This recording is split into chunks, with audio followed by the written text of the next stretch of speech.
Oke pemirsa, kembali di Hidup Sehat. Dan dokter, tadi kan kita sudah merebus ada wungu nih ya dok. Iya. Tapi ini katanya bisa ditambahin sedikit manis-manis seperti madu nih dok. Iya, bisa ya dok ya? Bisa. Tapi kita bahas dulu, manfaat madu tuh apa sih sebenarnya dok? Jadi madu ini yang pertama pemanis alami, ya kan?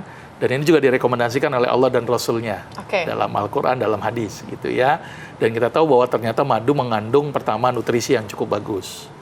Dan saya ingatkan lagi, kalau masukin madu jangan keadaan panas. Kenapa dok? Rusak. Oh gitu. Ya. Biasanya di suhu berapa dok? Suhunya itu kira-kira sudah mulai hangat lah. Mungkin sekitar 40, gitu 50, ya, dok, ya? kira-kira sekitar itulah. Jadi jangan lagi mendidih. Karena beberapa enzimnya akan rusak. Gitu ya. Nah ternyata madu ini cukup bagus juga untuk kaus-kaus hemoroid atau ambeien. Karena pertama dia akan memperbaiki sirkulasi pencernaan. Dia juga mengandung antibiotik alamiah. Dan dia juga merupakan sumber prebiotik, makanan yang paling baik untuk kuman-kuman bakteri baik yang ada di dalam usus kita. Oke, jadi seperti itu ya pemirsa, kalau mau untuk menggunakan ramuan herbal tadi dari daun wungu, untuk ditambahkan madu ini harus didiamkan sejenak, kayak gitu ya dok ya. Nanti baru kita tambahkan madu. Pas hangat-hangat ya dok ya, jangan pas panas mendidih ya pemirsa. Selain manfaat dari madunya hilang, ini nggak baik juga untuk mulut Anda pemirsa. Dokter, ini dokter kan selain ahli herbal, dokter ini adalah pengamat dari Tibun Nabawi juga dok. Ini ada nggak sih pengobatan dari Tibun Nabawi untuk mengatasi wasir dok? Nah ini menarik sebenarnya. Jadi ini yang kadang-kadang kita suka miss nih. Bahwa ternyata kita tahu bahwa salah satu penyebab timbulnya wasir itu kan karena tekanan di dalam perut yang meningkat. Sehingga tertahan, neken, sehingga pembuluh darahnya itu nggak bisa balik ke daerah jantung. Sehingga dia membengkak, timbul yang namanya wasir. Nah ternyata solusi yang paling tepat untuk membantu mengatasi wasir adalah posisi sujud. Nah ketika sujud, maka jantung letaknya kan lebih rendah daripada bokong kita, gitu kan. Dan kita tahu bahwa wasir letaknya di bokong kan. Nah otomatis ketika bokong lebih tinggi dibandingkan dengan jantung, maka sirkulasi darah dari bokong ke jantung ini menjadi lebih bagus tuh. Lebih lancar gitu? Lebih lancar, maka mempermudah untuk memperbaiki wasir. Maka itu bagi penderita wasir yang paling bagus adalah perbanyak sujud. Jadi banyakin sholat. Selain untuk inilah berdoa kepada Tuhan, ini juga bisa membantu untuk mengatasi wasir tadi. Betul, karena posisi sujud itu adalah posisi yang menyebabkan sirkulasi darah dari daerah bokong ke daerah jantung menjadi lebih lancar. Sehingga pembuluh darah yang ngembang karena tekanan yang meningkat, jadi tekanannya semakin berkurang akibat sirkulasi darah itu lancar menuju jantung. Oke, seperti itu. Tapi dokter, kalau misalnya ini dibiarkan saja, wasir tidak diobati, itu gimana? Wah, resiko. Wasir yang tidak diobati bisa menyebabkan pecah pembuluh darah, perdarahan terus-menerus. Kalau tidak berhentikan perdarahannya bisa shock. Kalau mungkin perdarahannya sedikit-sedikit tapi sering bisa menyebabkan anemia. Jadi resiko, maka itu kalau wasir itu harus segera diobati dan jangan dianggap enteng. Karena kalau sudah ada perdarahan, apalagi ukuran sudah besar, mau nggak mau dioperasi. Itu bisa menyebabkan kematian ya kalau berdarah terus-menerus. Tapi dok, mungkin ini menjadi sebuah pencegahan juga untuk masyarakat pemirsa yang nonton saat ini. Biasanya awalnya kita mengetahui kita ini mau ada wasir atau apa. Karena kan biasanya kecil, ada yang besar ya dok ya.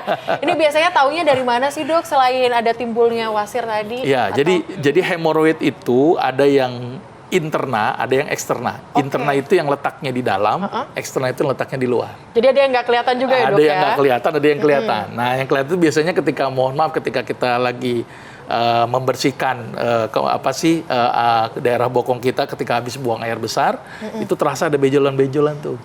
Dan kadang-kadang disertai dengan darah yang segar.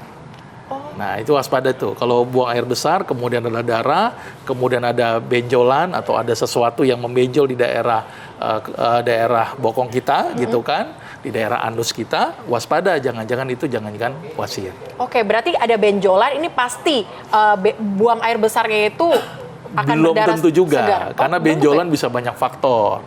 Bisa ada yang karena abses, misalnya karena cairan pus, bisa karena mungkin polip, bisa juga mungkin tumor. Banyak sih sebenarnya sih ya. Tapi yang kadang-kadang hemoroid itu di khasnya adalah ketika buang air besar kadang-kadang suka ada darah dan ada benjol. Dan memang harus dilihat sebenarnya bahwa itu hemoroid atau bukan. Tapi kalau misalnya tidak ada benjolan dok, tapi kan buang air besar kita tuh berdarah segar, itu gimana dok? Perlu diwaspadai? Perlu diwaspadai. Perlu diwaspadai. Makanya untuk memastikan biasanya dengan melakukan kolonoskopi itu, dilihat di teropong. Oh, harus dicek ya dok dicek, ya. untuk memastikannya. Oke, nih terakhir nih dok, mungkin untuk pemirsa semuanya yang ada di rumah, tips dari dokter untuk mengatasi dan juga mencegah wasir tadi ini seperti apa dok? Ya, jadi begini, untuk mencegah timbulnya wasir, kurangi tekanan di daerah perut. Jadi saran saya tidak boleh ngangkat yang berat-berat, tadi sudah disampaikan ya. Jangan ngeden-ngeden saat buang air besar, jangan nongkrong terlalu lama. Di dalam ke toilet ya? Toilet gitu ya, nongkrongnya di kafe aja gitu. Terus kemudian perhatikan makanan serat, ini penting. Ya, makanan yang cukup serat, buah-buahan dan sayur-sayuran.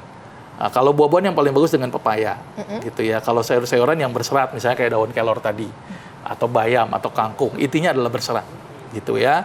Terus kemudian penggunaan bahan-bahan alami, kalau bisa.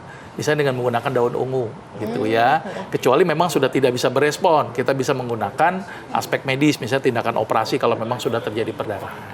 Oke. Sama satu lagi yang terakhir, banyakin sujud. Oke. Banyakin sujud supaya mencegah timbulnya tadi ambeien itu semakin besar makin besar. Oke, untuk meng-highlight dok, untuk mengingatkan kepada masyarakat ataupun pemirsa yang nonton saat ini, kebiasaan apa yang harus dihindari untuk mencegah terjadinya wasir dok? Ya tadi kebiasaan-kebiasaan yang buruk, misalnya kurang serat, kurang minum gitu ya. Terus tadi menggunakan otot perut yang berlebihan, misalnya olahraga yang pakai otot perut yang berlebihan, itu sebaiknya dihindari gitu ya. Jadi kalaupun misalnya mau olahraga pengen ngecilin perut gitu ya, carilah olahraga yang aman yang tidak menyebabkan tekanan yang berlebihan akibat ambeien itu jadi makin membesar. Oke, tapi dok, wasir ini bisa terjadi pada siapa aja atau khusus lebih condong kepada wanita dok? Biasanya memang banyak pada wanita, karena tadi kan karena melahirkan. Gitu ya. Okay. Lebih banyak pada kasus wanita, tapi artinya pada pria pun juga bisa gitu ya. Ada makanan yang harus dihindari nggak dok, yang mungkin bisa memperparah wasir tadi? Biasanya makanan-makanan yang proses pencernaannya cukup lama, gitu ya. Misalnya daging yang berlebihan, terlalu banyak daging berlebihan. Terus kemudian makanan yang kadang-kadang memicu tuh, makan yang pedas-pedas gitu kan, itu juga khawatir juga berisiko untuk orang yang wasir gitu ya. Atau makanan yang kurang serat tadi, seratnya sedikit, selalu makan yang tidak ada serat, itu juga jadi masalah. Oke, wah terima kasih banyak Dokter Agus hari ini sudah menemani kita pemirsa di Hidup Sehat dan mengatasi bagaimana caranya mengatasi wasir tadi menggunakan bahan herbal, ramuan herbal dan juga tadi ada pengobatan dari Timbun Nabawi tadi untuk memperbanyak sujud pemirsa. Tak terasa 30 menit sudah kami menemani Anda pemirsa di Hidup Sehat kali ini. Saksikan terus Hidup Sehat Senin hingga Jumat 9.30 waktu Indonesia Barat hanya di TV One. Indonesia Hidup Sehat.